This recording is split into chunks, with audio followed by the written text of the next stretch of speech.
Hyderabad కేపీహెచ్బీలో inter చదువుతున్న విద్యార్థి మృతి తీవ్ర కలకలాన్ని సృష్టిస్తోంది. ఇంటర్ ఫస్ట్ ఇయర్ చదువుతున్న శ్రీకేతన్ మృతి పలు అనుమానాలకు తావిస్తుందని చెప్పాలి. అయితే తన కుమారుడు ఉరి వేసుకుని చనిపోయేంత పిరికివాడు కాదు, చాలా ధైర్యవంతుడు అంటూ కూడా తండ్రి బలరాం చెప్తూ ఉన్నారు. మాకు చెప్పకుండా గాంధీకి డెడ్ బాడీ ఎందుకు తీసుకెళ్లారంటూ కూడా ఆయన ఆగ్రహం వ్యక్తం చేస్తున్న పరిస్థితి. కిటికీకి ఉరేసుకుంటే మాకు ఎందుకు చూపించడం లేదంటూ కూడా తండ్రి బలరాం ప్రశ్నిస్తూ ఉన్నారు. ఫస్ట్ ఇయర్ స్టూడెంట్స్ తో సెకండ్ ఇయర్ స్టూడెంట్స్ ను కలపడంతోనే ర్యాగింగ్ జరిగింది. ర్యాగింగ్ కారణంగానే నా కుమారుడు చనిపోయాడంటూ కూడా తండ్రి బలరాం చెప్తున్నారు. అసలు వాస్తవానికి ఇంటర్ ఫస్ట్ ఇయర్ చదువుతున్న శ్రీకేతన్ మృతికి గల కారణాలు ఏంటి? మనం విజువల్స్ లో కూడా చూడొచ్చు. తల్లి కృంగిపోతున్న పరిస్థితి, తల్లి ఎంతగానో విలపిస్తుంది. తన కుమారుడు మృతి పట్ల ర్యాగింగ్ వల్లే కొడుకు చనిపోయాడంటూ కూడా తండ్రి అయితే అనుమానం వ్యక్తం చేస్తూ ఉన్నారు. కిటికీకి ఉరేసుకుంటే మాకెందుకు చూపించడం లేదంటూ కూడా తండ్రి ప్రశ్నిస్తున్న పరిస్థితి. మొత్తంగా శ్రీకేతన్ మృతి అక్కడ పలు వివాదాలకు దావతీస్తుందని చెప్పాలి. ఎందుకంటే ఇంటర్ విద్యార్థి ర్యాగింగ్ కారణంగానే సెకండ్ ఇయర్ స్టూడెంట్స్ తో కలిపినప్పుడు ర్యాగింగ్ జరిగింది. ఆ ర్యాగింగ్ కారణంగానే తన కుమారుడు చనిపోయాడు. తన కుమారుడు ఉరేసుకున్నంత పిరిగివాడు కాదు, చాలా ధైర్యవంతుడు కూడా తండ్రి చెప్తూ ఉన్నారు. తండ్రి చెప్పిన మాటలను బట్టి చూస్తే శ్రీకేతన్ మృతికి ర్యాగింగే ప్రధాన కారణమా, లేక ఇతరత్రా ఏమైనా కారణాలు ఉన్నాయా అనే అనుమానాలు అయితే తలెత్తు ఉన్నాయో. అసలు ఒకసారి స్పాట్ చూద్దాం.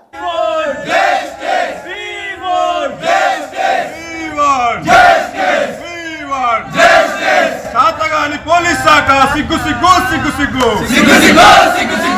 చాతగాని పోలీస్ శాఖ చాతగాని పోలీస్ శాఖ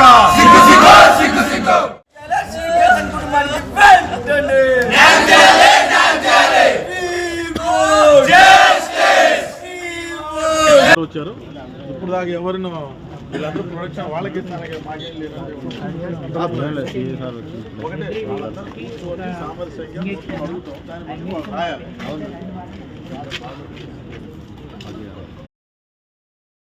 ఇంటర్ ఫస్ట్ ఇయర్ చదువుతున్న శ్రీకేతన్ మృతికి గల కారణాలు ఏంటి? ఉరేసుకొని చనిపోయాడని చెప్తే మాకెందుకు చూపించడం లేదు అంటూ కూడా తండ్రి ప్రశ్నిస్తున్నారు. మరోవైపు తల్లి కుమారుడి మృతితో విలువెల్లాడుతున్న పరిస్థితి. ర్యాగింగ్ కారణంగానే తమ కుమారుడు చనిపోయాడంటూ కూడా కుటుంబ సభ్యులు ఆరోపిస్తున్నారు. అసలు కుటుంబ సభ్యులు శ్రీకేతన్ మృతి పట్ల ఏమంటున్నారు? ఇప్పటికే తల్లిదండ్రులు విలువెల్లాడిపోతున్న పరిస్థితి, కన్నీరు మున్నీరుగా విలపిస్తున్నారు. అసలు కుటుంబ సభ్యులు దీనికి సంబంధించి ఏమంటున్నారు? వారి మాటల్లోనే తెలుసుకుందాం. కొడుకుని ఇంటర్ ఫస్ట్ ఇయర్లో ఇక్కడ జాయిన్ చేసినావు. జాయిన్ చేసినప్పుడు 120 మెంబర్స్ అన్నారు. రూమ్కి ముగ్గురు ఉంటారు, ఒక్కొక్కసారి 4 ఉంటారని చెప్పారు సార్. జాయిన్ చేసాము, అంతా బాగుంది. తర్వాత వాడికి మేము వచ్చి చూస్తూనే ఉంటాము, సార్ వాళ్ళకి కాల్ చేస్తూనే ఉంటాము, చెప్తూనే ఉంటాం. సార్ మాకు ఏదైనా చెప్పండి సార్, ఏ ప్రాబ్లం ఉన్నా చెప్పండి, ఏదున్నా చెప్పండి, మేము వస్తాము, మాతో మాట్లాడించండి అని చెప్తూనే ఉంటాం సార్. అయినా కానీ వచ్చిన గంట సేపు కూర్చోబెడతారు కానీ వచ్చి మాట్లాడినారు సార్. మా బాబుని అస్సలు మాట్లాడినారు. ఏదో బతిలాడి తీసుకొచ్చి మాట్లాడతాం సార్ వాడితో. అవుటింగ్ ఏమన్నా అయ్యారు. ఒక 2 రోజుల క్రితం నాకు ఫోన్ చేసిండు సార్. నైట్ టైంలో ఫోన్ చేసి, మమ్మీ నాకు ఎట్లనో అనిపిస్తుంది మమ్మీ, నాకు మీరు డబ్బులు ఎక్కువ పెడుతున్నారట, మీరు నా కోసం డబ్బులు ఖర్చు పెడుతున్నారట అంటున్నారు మమ్మీ అన్నాడు సార్. అదేంటి నాన్న అట్లా ఎందుకు అనుకుంటావు, ఏమనుకోకు నాన్న అంటే, నాకు ఏదేదో అంటున్నారు మమ్మీ, నాకు ఏదేదో అనిపిస్తుంది మమ్మీ అని కాల్ చేసి పెట్టేశాడు సార్. తర్వాత నెక్స్ట్ మా తమ్ముడే పంపించాను సార్ కాలేజీకి. పంపిస్తే అడిగితే తర్వాత చెప్తాలే మమ్మీ, ఇక్కడ సార్ వాళ్ళు ఉన్నారు, ఇంటికి మళ్ళీ అవుటింగ్ తీసుకెళ్ళు, అప్పుడు వచ్చాక చెప్తా మమ్మీ అన్నాడు. అంతే సార్. ఇక తర్వాత ఏమైంది ఏమో సార్. మంచిగా అంత హైట్ ఉంటాడు సార్ నా కొడుకు, యాక్టివ్గా ఉంటాడు సార్, మంచిగా ఉంటాడు సార్ నా కొడుకు. మేము ఎప్పటికప్పుడు కనిపెట్టుకుంటూనే ఉంటున్నాం సార్. సార్ వాళ్ళకి కూడా కాల్ చేస్తే ఎవరు రెస్పాన్స్ అవ్వరు. మా బాబు ఎట్లున్నాడని అడిగినా చెయ్యరు, ఏం చెయ్యరు. ఫీజుల కోసం మాత్రం ఫోన్ చేస్తారు సార్ వాళ్ళు. నా కొడుకుని వాళ్ళు చూడలేదు సార్, పట్టించుకోలేదు సార్. నాకు ఫోన్ చేసి బాధపడ్డాడు సార్. ఏం జరిగింది చెప్పు నాన్న అంటే, చెప్పేలోపు ఇట్లా అయిపోయింది సార్. ఏం జరిగిందో తెలియట్లేదు. నా కొడుకు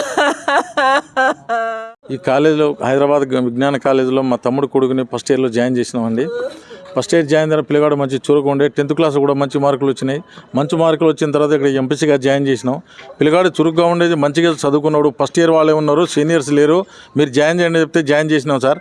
ఆ తర్వాత సీనియర్స్ కూడా తీసుకున్నారు. ఇక్కడ సీనియర్స్ వల్ల పిల్లగాడు చెప్తా ఉన్నాడు, ర్యాగింగ్ చేస్తా ఉన్నాడు, ఇబ్బంది అవుతా ఉంది, మేనేజ్మెంట్ పట్టించుకోవట్లేదు, చూడని చెప్తా ఉన్నాడు సార్. ఎన్నిసార్లు మేనేజ్మెంట్ చెప్పినా ఎలాంటి పట్టింపు లేదు సార్. చాలాసార్లు చెప్పిన మేనేజ్మెంట్ వాళ్ళకి ఫోన్ చేసి చెప్పిన, పిల్లగాడిని తీసుకుని పోవాలన్నా ఏమన్నా పర్మిషన్ అయితే ఇవ్వట్లే, కానీ ఫీజులు మాత్రం ముందే వసూలు చేస్తా ఉన్నాం సార్. రాత్రి అనుకోకుండా జరిగిందనేసి మా తమ్ముడికి ఫోన్ రావటంలో మేము రాత్రి హుటాహుటిన ఇక్కడ హైదరాబాద్ 2:30కి వచ్చినాం సార్.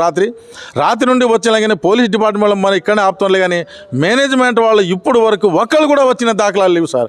పిల్లగాడు ఎక్కడ ఉన్నాడు, హాస్టల్ ఇక్కడ ఉన్నాడా, లేకుంటే మార్చిలో ఇక్కడ గాంధీ హాస్పిటల్ అయితే ఏ హాస్పిటల్ పెట్టారో మాకు చూపెట్టంటే చూపెట్టే వాళ్ళే లేరు సార్. రాత్రి నుండి ఏమీ లేకుండా మేము బాధపడుతూ ఇక్కడే ఉన్నాను, కానీ ఎవరు పట్టించుకునే నాదుడే లేడు సార్. ఈ కాలేజీ వాళ్ళ మేనేజ్మెంట్ వాళ్ళకి ఎన్నిసార్లు అడిగినాం. మేము సీఏ గారికి చెప్పాను, సీఏ గారు మేనేజ్మెంట్ వాళ్ళని పిలవండి, మా అబ్బాయి ఎక్కడున్నాడు, ఏం చేస్తున్నాడు, అసలు ఎక్కడ పెట్టారు, మాకు తెలియకుండా పంపడానికి కారణం ఏంది, మావాడు ఏం చేసిండు, ఏం చేశారు, ఎలాంటి సమాచారం ఇవ్వకుండా ఇది చేయడం కారణం ఏంది, సీఏ గారిని రాత్రి నుండి అడుగుతూనే ఉన్నాం సార్. పిల్లగాడికి ఆయన రెడ్డి అని ఉన్నారు, గోపాలరెడ్డి సార్కి ఒక్కసారి ఫోన్ చేసి స్విచ్ ఆఫ్ చేసిన, దాదాపు మేము అందరం కలిసి 100 సార్లు చేసి ఉంటాం, రింగ్ అయితే కానీ తీయలేకపోతాను సార్. ఇప్పుడు దాకా రాత్రి నుండి వచ్చిన వాళ్ళు మాకు ఇక్కడ ఎవరు లేరు, దిక్కుతోచిన పరిస్థితుల్లో ఈ కాలేజీ ముందు ఉన్నాము. ఇప్పటికే సీఏ గారికి చెప్తూనే ఉన్నాను, సీఏ గారు కాలేజీ మేనేజ్మెంట్ వాళ్ళని పిలవండి, మా పిల్లగాడు ఎక్కడుండి మాకు ఒప్పచెప్పండి, మా పిల్లగాడు ఎక్కడుండో మాకు ఒప్పచెప్తే మా పిల్లగాడిని తీసుకొని పోతామని ఎన్నిసార్లు చెప్పినా సీఏ గారు కూడా వస్తారని ఇప్పుడే కాలయాపన చేయడం జరుగుతూ ఉన్నాయి సార్. ఈ విధంగా జరుగుతూ ఉంటే ఇదే మా అబ్బాయి కాదు సార్, ఎక్కడైనా ఉన్న పిల్లగాడు మనం ఏ తల్లిదండ్రులైనా కూలీ చేసిన నాలి చేసిన పిల్లగాడు మంచి చదువుకోవాలి, భవిష్యత్తు ఉండాలనే ఆలోచనతోనే పెడతా ఉంటాంలే, కానీ సార్ ఈ విధంగా జరగడం తల్లిదండ్రుల యొక్క రోజున ఇక్కడ ఉన్న వాళ్ళ జనము చూడలేక చాలా బాధపడతాను సార్. ఒకడే కొడుకు, ఆ కొడుకుని ఏంటంటే తల్లిదండ్రులు చదువుకొని మంచి ప్రయోజనం చేద్దామని ఆశ పెట్టుకొని ఈ విధంగా పంపిస్తూ ఉంటే కాలేజీ యాజమాన్యం మీద ఈ విధంగా చేసి పిల్లల్ని ఈ విధంగా అన్యాయం చేయడం అనేది చాలా దారుణం సార్. మొత్తంగా చూసినట్లయితే కుటుంబ సభ్యుల మాటలు విన్నట్లయితే యాజమాన్యం ప్రమేయం కూడా ఉన్నట్టు ఇక్కడ అర్థమవుతుంది. యాజమాన్యం నిర్లక్ష్యం కారణంగానే తమ కుమారుడు చనిపోయాడంటూ కూడా కుటుంబ సభ్యులు ఆరోపిస్తూ ఉన్నారు. తమ కుమారుడు ఉరేసుకొని చనిపోయే అంత పిరికివాడు కాదంటూ కూడా వాళ్ళు చెప్తున్నారు. చాలా ధైర్యవంతుడని, ఫస్ట్ ఇయర్ విద్యార్థులు ఉంటారు అని చెప్తే మాత్రమే మేము కాలేజీలో జాయిన్ చేశాము, బట్ సెకండ్ ఇయర్ వాళ్ళని కూడా తర్వాత తీసుకొచ్చారు అంటూ కూడా కుటుంబ సభ్యులు చెప్తూ ఉన్నారు. ర్యాగింగ్ కారణంగానే తమ కుమారుడు చనిపోయాడు, ఒకవేళ కిటికీకి ఉరి వేసుకుని ఉంటే మాకెందుకు చూపించలేదంటూ కూడా తండ్రి బలరాం డిమాండ్ చేసిన పరిస్థితి. మరోవైపు గాంధీకి హాస్పిటల్కి చెప్పకుండా కూడా తీసుకెళ్లారంటూ కూడా వాళ్ళు ఆగ్రహం వ్యక్తం చేస్తున్నారు. మొత్తంగా శ్రీకేతన్ మృతి పట్ల అటు కాలేజ్ యాజమాన్యం ఎంతవరకు బాధ్యత వహించాల్సి ఉంటుంది, ఇంకా ర్యాగింగ్ విషయానికి సంబంధించి అందులో వాస్తవం ఎంత, ఉరి వేసుకున్నాడా లేకపోతే ఇతర కారణాలు ఉన్నాయా, ర్యాగింగ్ చేస్తేనే ఈ విధంగా జరిగిందా అన్న కారణాలకు సంబంధించి కూడా పోలీసులు కేసు నమోదు చేసి దర్యాప్తు స్టార్ట్ చేశారు.